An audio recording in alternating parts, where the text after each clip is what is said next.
Slumlord, you're too young to do this. You don't have any money to do this. You don't know what you're doing. Real estate is a terrible investment. Have you ever had anyone say those types of things to you? We certainly have. Haters gonna hate, hate, hate. In this video, we're going to be talking about haters and naysayers. We're the investor couple.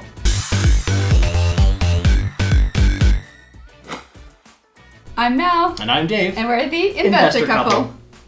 On this channel, we teach regular people just like you the secrets to time freedom, location freedom, and financial freedom through real estate investing. We upload a video every single week, so make sure to not be a hater, subscribe, show us some love, be the opposite of a hater. Yes, and hit that bell. Today we're getting a little bit personal. We're going to be sharing stories, our own personal stories, experiences with naysayers, with haters, and how we were able to push through it and continue to grow our portfolio. Yeah, we've noticed that with real estate comes haters or naysayers. More specifically, naysayers. And these can be a lot of different ways. Sometimes you won't even know that someone's being negative or that someone's being, rude to you. It's kind of like a backhanded smile or like a reverse compliment. We'll talk about that today. And when we purchased 12 properties in less than 12 months, that certainly was a year where we got a lot of naysayers coming our way. So we're going to be sharing all of that with you. So let's start off with Coworkers. Yeah, so I used to be a full-time professional firefighter here in my city, and there was some naysayers and negative Nancys, right? When I would be talking about my income properties or what I was going to be doing on my days off, I would get some comments of, oh, why are you doing that? Or why are you spending so much time doing that? Or, real estate's terrible. I have a friend that went, bankrupt on it, that type of thing. And sometimes when I'd buy buildings, I wouldn't even tell my coworkers because I knew that A, they weren't going to be happy for me. B, they were not going to be excited and just be negative. And C, that they might say stuff behind my back. So in those situations, I would just, not talk about it too much. So you know what, on that subject, I would just, spend my days off and my downtime on building our real estate portfolio instead of other little hobbies. I agree. It became a topic that we could almost never discuss in our work environment because it was negative. People could talk about anything else. We could talk about our kids. We could talk about pillow shopping. We could talk about anything. But as soon as it came to real estate investing, we would get the rolling eyes as if we're doing something terribly wrong. Yeah, people got weird with it, and the coworkers got weird with it, right? It was strange. It was anything that we would celebrate, or when we started getting achievements, someone else would do something in another field and it was okay. But with our real estate investing, with coworkers, it was that kind of elephant in the room that everyone knows about it, but no one talks about it, and it's just that awkwardness. Yes, now we're generalizing here. Were there supporters? Absolutely. Yeah, absolutely. People cheered us on and say they're hearing us on the radio, they're seeing our ads, all these great things, and they would encourage us, and that was fantastic. So all that being said, when you're at work or if coworkers ask about your real estate, this is where you can gauge how much you want to talk about it, and then also realize if you talk about it a lot and talk about your successes and talk about cash flow and the appreciation and all that, there will be some jealousy and there might be some backlash in a way. Yes, I remember when I was in my 30s, I had told everybody I want to buy 10 properties before turning 40. And as soon as I said that, it was like, why would you want to do that? That's impossible. You don't have time. What about your kids? It was just comment after comment. It was negative as opposed to being encouraging. Wow, that's awesome. What a fantastic goal. And if I compare that to some of our mentors that encourage us and say, do it, go for it, make it happen, it was so different. And it just comes from their own mindset. It's just own self-reflection. And the ironic part of it all is Mel and I were able to retire from our full-time pension jobs in our 30s, right? I'm out of here. So now the coworkers, we don't really have any, it's just each other because we work with each other all day in our team. So it's kind of ironic that those haters and naysayers are still in their jobs. Meanwhile, we're creating financial freedom through real estate. Yes. So for the record, Mel said when she was in her 30s, I'm still in my 30s. Oh my gosh. Make sure to stay right till the end because we're going to be sharing with you the biggest naysayer of all. This one absolutely slowed us down. Yeah, it had the most influence on us. Now let's talk about friends. I'll be there for you.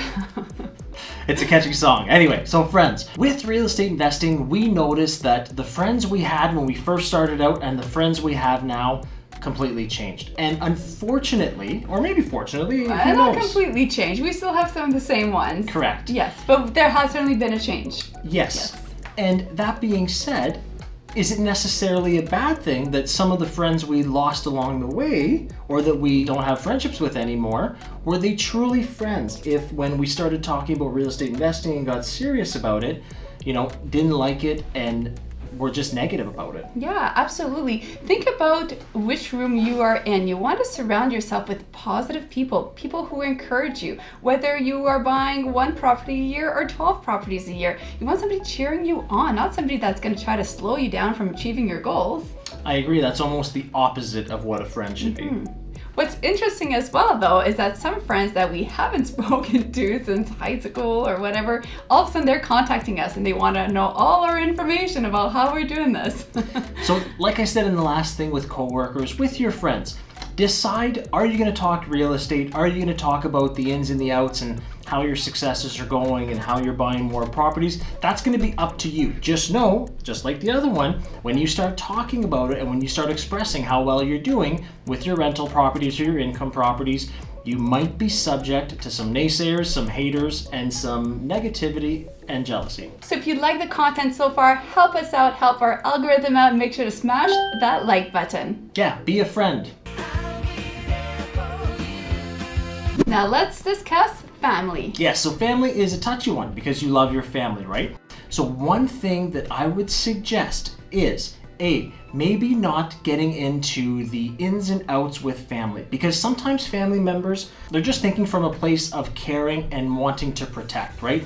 And they might see their sibling, their child, their cousin getting into real estate, and if they don't understand real estate or they don't have the knowledge base, especially when you start talking creative financing and all this, you might worry them, right? So they might, again, just be doing it from a place of love, but if they're not real estate investors themselves, their opinion and their thoughts won't align with what you're actually doing.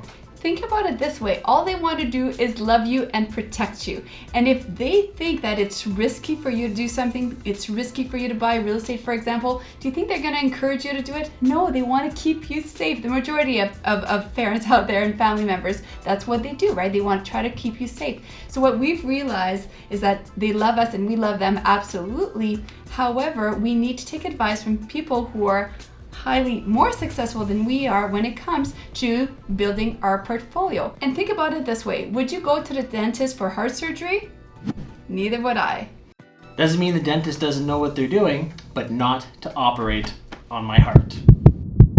All right, so this is the biggest influential of all, yourself.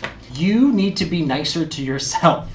And what we mean by this is you need to almost turn off that little voice in your mind. I can't do it. I know. shouldn't do it. I'm scared. Is it the right time? I don't have enough money. I'm too young. I'm too old. Well, exactly. And should I really be listening to everyone else? Maybe they are right. Maybe I don't have everything that Mel just said. So when we decided to press the mute button on our remote for that little voice on our shoulder, it really changed things. It's like the angel and the devil, right? Do it, and don't do it, do it. Absolutely. So again, when you decide, and this is based on knowledge, facts, and research, right? So we didn't just say, hey, common sense, turn off. No. We had gained the knowledge, we had done the research, we knew the numbers, we knew what we were investing in, and we knew how to pay everyone back, right? Because we use a lot of creative financing. So when all that was done, then we were able to say, okay, we know what we're doing. Turn the volume off on that negative person or that negative voice inside your head and start applying to real estate what we had learned. Yes, you might find this really easy to do or really difficult to do. I'm a very sensitive person. When I heard my first few bad comments, right, you're called a slumlord or anything like that, I took it really personally and I was really upset. And I spoke with Dave about it. Dave is not quite as sensitive. He still has a sensitive side though. But being able to realize that, hey, this is about them, not about me, and making that difference and realizing that. Now, for example, I remember Mel and I had a great income producing asset in front of us. I think it was a 6 or a 7-plex. And we had done the numbers in our cash flow analysis matrix. The deal made sense. We were using none of our own money. We were going to finally reposition the asset, refinance, pay everyone out, and be left with a income producing asset, infinite return on investment, and a good deal overall. And we had talked to one or two mortgage brokers who were not familiar with creative financing, right? They didn't know what seller financing and all that stuff was. And those two mortgage brokers were negative about it. They were negative about real estate in general. They were just negative.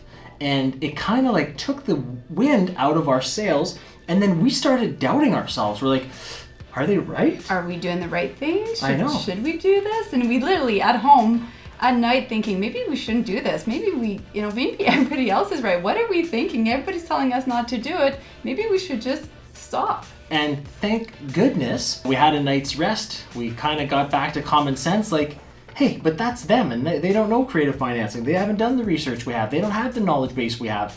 And we still went ahead, thank goodness, like I said, still went ahead, purchased the asset, got that offer in, got it accepted. I'm so glad no one else, went in on it. And that's an asset that we still own now. And we've refinanced it, we've paid everyone out, and now it just continues to provide cash flow every month. So if you find that you're self-doubting or you're feeling saddened or insecure or unsure about investing in real estate and it's really something you do want to do, give yourself that tune-up. You can absolutely do this. And again, I mentioned earlier about wanting to buy 10 properties before turning 40 and not being able to do it, at least that's what everybody said, but they were wrong. I proved them wrong, and that's where my drive came from. Before turning 40, I actually had 27 properties. Okay, so let's kind of go through the life cycle of your mindset when there's naysayers and negativity. So whether it be from coworkers, from family, friends, anything like that, from yourself. So let's take, for example, the ever so popular social media. You get something negative on social media, like, hey, for example, you're a slumlord, your rents are too high, something like that, and you start getting that self-doubt, and you start thinking maybe that naysayer, that hater is right, okay? So that's kind of the beginning. So that's the onset. Someone says something to you, and it kind of messes with your psyche, with your mind. So that's the onset. Then after that, you start thinking, then it kind of goes negative, right? Now you start going down thinking, are they right? You go down that rabbit hole. Maybe they're right. Maybe that is the reason. Maybe that is, correct. And social media is so huge. And what I found is that people are keyboard warriors, right? They'll be behind their keyboards. Quite often they have a fake account. They're very quick to make comments, but you don't know who they are. There's not pictures of themselves. They're hiding behind a fake name, and they're saying all these nasty things. Who knows who they are? They could be somebody you do know, somebody that you don't know. But at the end of the day, does it really matter? No. So now the way I see it is a check mark, okay? So you start off here with the onset, you go down, you start feeling bummed out, but then you hit that point where you just think back, what's my why? Why am I really doing this? Oh yeah, that's right. I'm doing it for this reason. I did my research. I know what I'm talking about. And then you start rebounding back up. So again, you start here, boom, boom, check mark. And on the way up, you start thinking, no, I know what I'm doing. I'm right. This is the right decision to make, and then you actually end up having more confidence. So look at this. The check mark started here, went down, and then ends up here. So your confidence, your drive, everything ends up being even higher and better because of that naysayer in the end. Absolutely. And I can think of this. So I mentioned on social media the naysayers or whatnot, but what also came was so many supporters. I mean, look at you guys watching our video right now. Giving us thumbs up. And comments. Thank you for that. But seriously, this kind of positive comment, this is the type of room you want to be in, kind of community you want to be in. I can think about our Action Family, our mentoring program, where people are encouraging each other. We all celebrate each other's successes, and that's the nice thing about being surrounded with the right type of real estate investors. So anytime you get any negativity, jealousy, naysayer, hater, I want you to take that, turn it around, and make it some positive energy, and take it and just make the best out of it. And then one day you'll be able to look back and say, I proved you wrong, I did it, I'm a successful real estate investor. Absolutely, and know that Dave and I, we're cheering you on.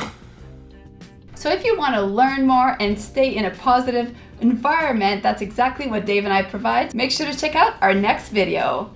I'm Mel. I'm Dave. And we'll see you there.